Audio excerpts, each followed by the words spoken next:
Vamos a seguir conociendo a nuestros artistas churrianeros. En estas entrevistas tenemos la oportunidad de poder ver y admirar las creaciones de los artistas churrianeros y además darle voz y la oportunidad de que puedan expresar sus pensamientos y así conocerlos más. Porque ellos, los artistas, hacen del mundo un lugar mejor, lleno de color.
Estamos en Churriana, más concretamente en el bar Perales de Las Pedrizas.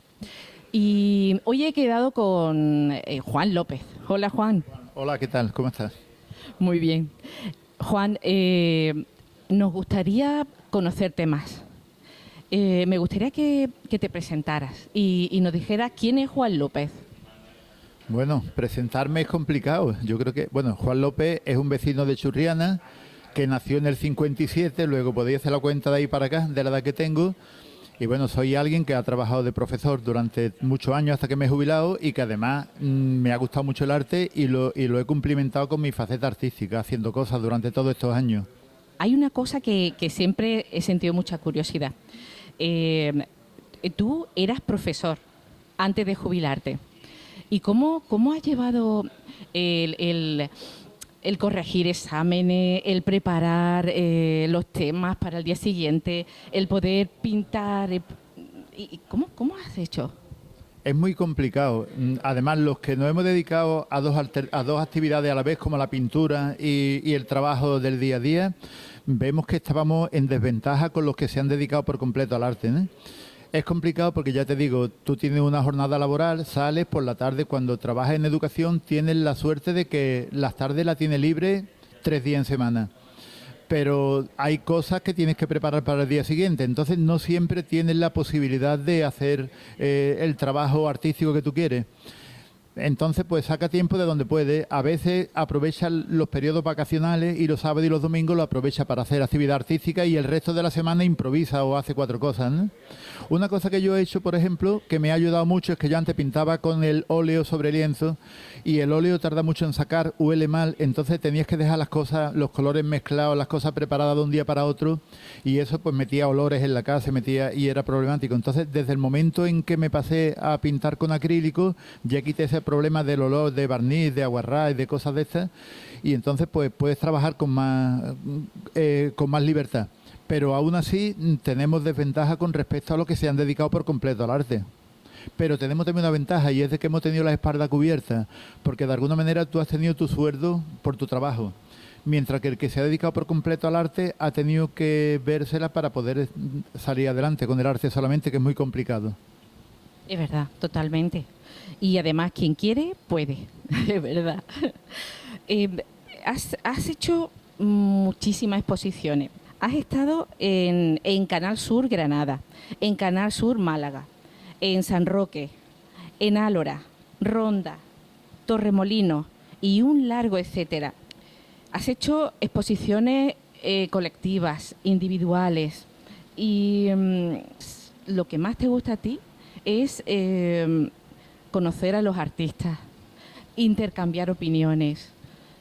¿Qué es lo que has aprendido de todo ese trayecto de exposiciones? ¿Qué es lo que más has aprendido? ¿Qué conclusiones has sacado de todo eso?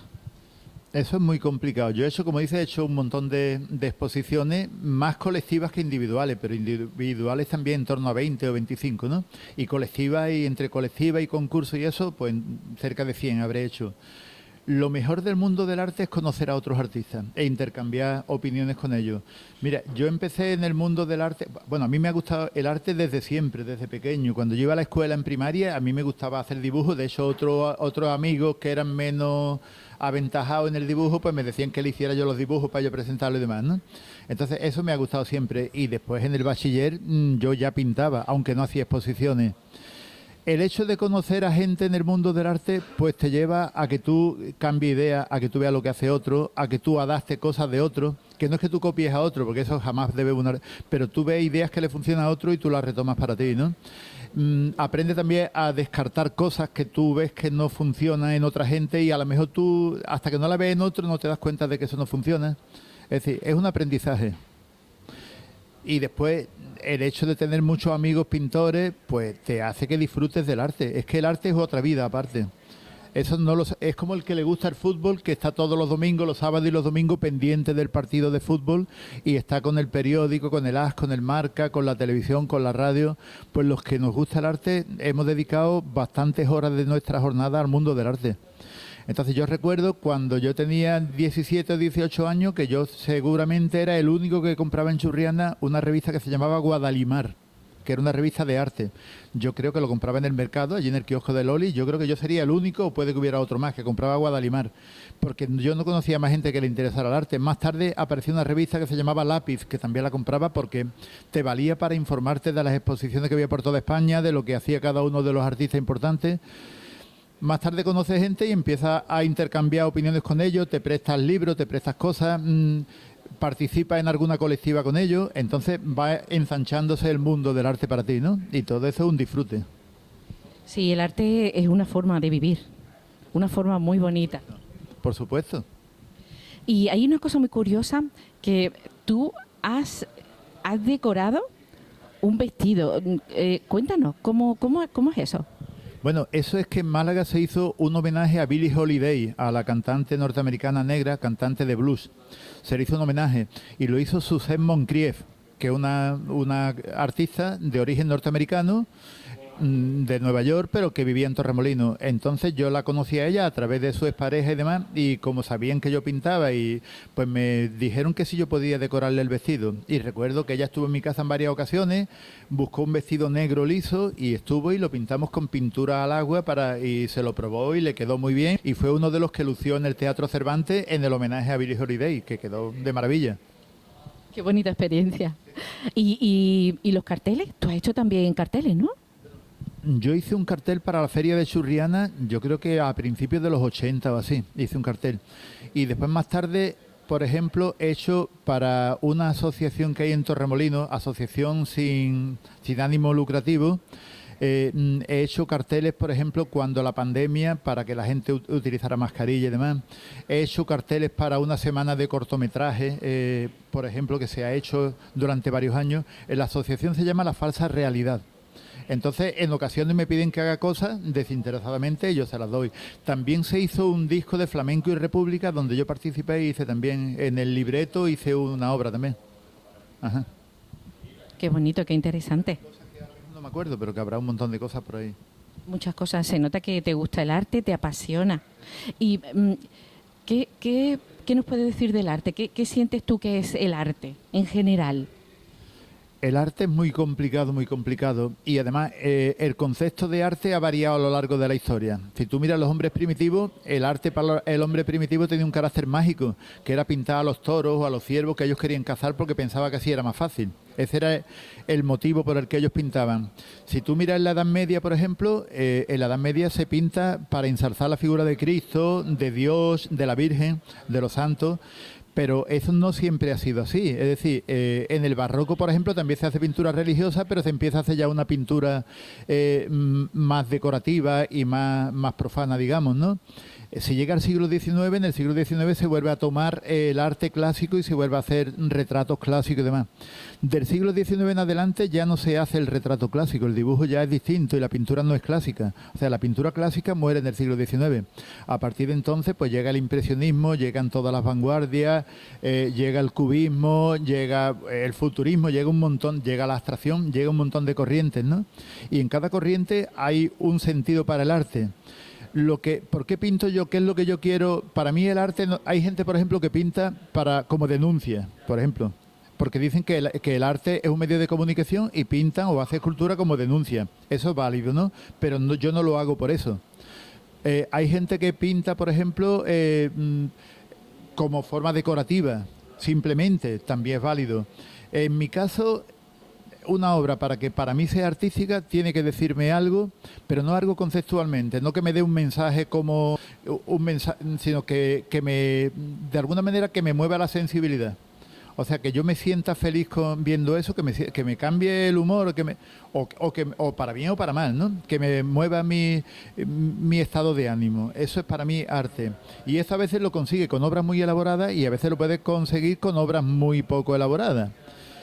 Por ejemplo, hay gente que no entiende esto y piensa que el arte tiene que ser denuncia de algo, decir algo.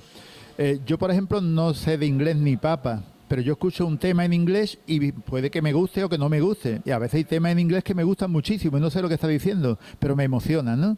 Pues con el arte es algo parecido, o como con el canto de los pájaros. Hay gente que tiene jaulas donde tiene canarios, jilgueros, y escucha el canto de los pájaros y él no entiende el lenguaje de los pájaros, no sabe lo que está diciendo, pero de alguna manera le anima o le modifica el estado de ánimo. Para mí el arte es eso, es algo que a ti te haga sentirte mejor. ¿Y alguna anécdota, por último? La última pregunta. ¿Alguna anécdota que te haya ocurrido aquí en Churriana, en alguna exposición? Algo curioso. Bueno, anécdota hay alguna, ¿no? Habría que pensar un poquito. Mira, ahora mismo me acuerdo, por ejemplo, de una vez que íbamos a Arco, a la Feria de Arte de Madrid, y íbamos varios amigos de Churriana, íbamos 4 en un coche que tenía yo, un Super Mirafiori 131, que era de hace muchísimos años. Yo tenía el carnet recién sacado, luego yo no era un conductor muy recomendable para meterte en Madrid. Entonces uno de los amigos que venía, que creía mucho en la astrología y en todas esas cosas, pues me dijo que él había consultado al astrólogo y le había dicho que no podíamos salir antes de la 1 de mediodía porque si no tendríamos un problema en la carretera. Y allí estuvimos los otros 3 esperando hasta que dieran la 1 de mediodía para salir, ¿no? Y eso ocurrió, fuimos a Madrid y volvimos, no nos pasó nada, pero bueno. Y después hay una cosa que yo también he contado en ocasiones y es que a mí, antes de que yo pintara, me gustaba el arte y participaba, ¿no? Entonces en Churriana se hacía una cosa, en la finca La Cónsula, se hacía, para la feria de Churriana, se hacía una exposición donde traíamos a las mejores gente, los más significativos de Málaga. Yo me acuerdo que hablábamos con Emelina Fernández, que era... trabajaba en Málaga con un grupo artístico y entonces ella me facilitaba nombres de artistas que yo no conocía, algunos lo conocía de oídas y otros ni eso, y traíamos las obras y las traíamos a la Cónsula y después montábamos la exposición y se inauguraba y estaba durante la semana de feria. Me ocurrió de que fuimos a buscar a un pintor, a Felipe Orlando, que es un pintor mexicano muy importante, que falleció ya hace como 15 o 20 años, y fuimos a buscarlo porque vivía en Benalmádena. Vivía justamente en Benalmádena Pueblo, encima del Museo de Arte Precolombino, porque de hecho las piezas del Museo de Arte Precolombino la había traído él y la había regalado al pueblo de Benalmádena y le habían concedido una vivienda arriba para que él viviera. Entonces le comentamos que hacía falta 2 obras suyas y que queríamos para exponerlo, y él dijo que sí, pero que tenía que firmarle un cheque por $5.000 por cada cuadro, por si se perdía, que yo me hacía responsable. Entonces yo tuve que sacar mi DNI y firmarle un cheque por $5.000 por uno y por otro, y nos vinimos para acá. Yo que no tenía ni un duro, porque entonces lo que teníamos eran peseta y duro, no tenía ni un duro, vivía con mis padres, y bueno, no sé si había terminado magisterio o pero bueno, vivía con mis padres, ¿no? Y teníamos un problema, llegamos a la Cónsula y dejamos los cuadros allí, y ahora cuando íbamos a cerrar la puerta, pues resulta que la puerta de la Cónsula no se podía cerrar, porque no encajaba bien. Entonces digo, pues yo no me puedo ir y dejar esto aquí para que se lo lleve y me meta en la cárcel, ¿no? Entonces me quedé yo con otro amigo también, Antonio, que nos quedamos en el escalón allí, en una especie de pollete que tenía, nos quedamos tumbados allí durmiendo toda la noche, para que no llegara nadie y nos quitara los cuadros. Mira por dónde apareció Antonio Navajas, el policía local, que no sé si tú te acuerdas de Antonio Navajas, un policía local que teníamos en Churriana en aquel entonces, apareció con su Vespino y llegó y dice: López, ¿qué hace ahí? Digo: Antonio, que mira que me ha pasado esto, se lo conté. Dice: anda, hombre, ¿quién se va a llevar un cuadro no se lo lleva nadie. Los ladrones quieren oro y dinero, pero cuadro no quieren. Vete para tu casa y duerme tranquilo, que yo daré una vuelta. Dice: además yo le voy a decir a los compañeros del cuartel para que dé una vuelta también. Bueno, nos fuimos y eso, y efectivamente nadie se llevó los cuadros y no tuve que pagarle a este hombre nada. Cuando yo después más tarde se lo comentaba a Felipe Orlando, ya más tarde que nos hicimos amigos y eso, pues se hartaba de reír. Decía: pero bueno, yo he conseguido de que vigilarais mis cuadros y que no se perdieran. Juan, muchísimas gracias por concedernos tu tiempo y ojalá que sigas por siempre en el arte, que yo creo que sí, que va a ser así. Bueno, yo voy a seguir, claro. Mira, en el mundo del arte ocurre una cosa. El que hace una obra artística no la hacen para que los demás la valoren. Yo no hago nada para que los demás me digan qué bonito o me digan: esto le falta esto, yo le cambiaré el color. El que hace una obra de arte la hace porque es lo que él siente. Si después hay algún espectador que le gusta y conecta con él, pues mejor, ¿no? Entonces, como yo no dependo del arte, que yo he trabajado y tengo mi sueldo, mi jubilación, pues yo voy a seguir pintando lo que me guste. Y cuando encuentre a alguien que le guste, pues muy bien, y cuando no, pues ¿qué vamos a hacerle, no? Voy a seguir trabajando en el arte, seguro. Gracias a vosotros también. Muchísimas gracias. Le agradecemos muchísimo a Juan por dedicarnos su tiempo y por hablarnos de sus curiosidades artísticas. Y siempre, siempre el arte es una forma de vivir y es algo tan bonito que yo creo que todos los artistas lo disfrutamos. Gracias al arte y gracias a Juan. Muchas gracias.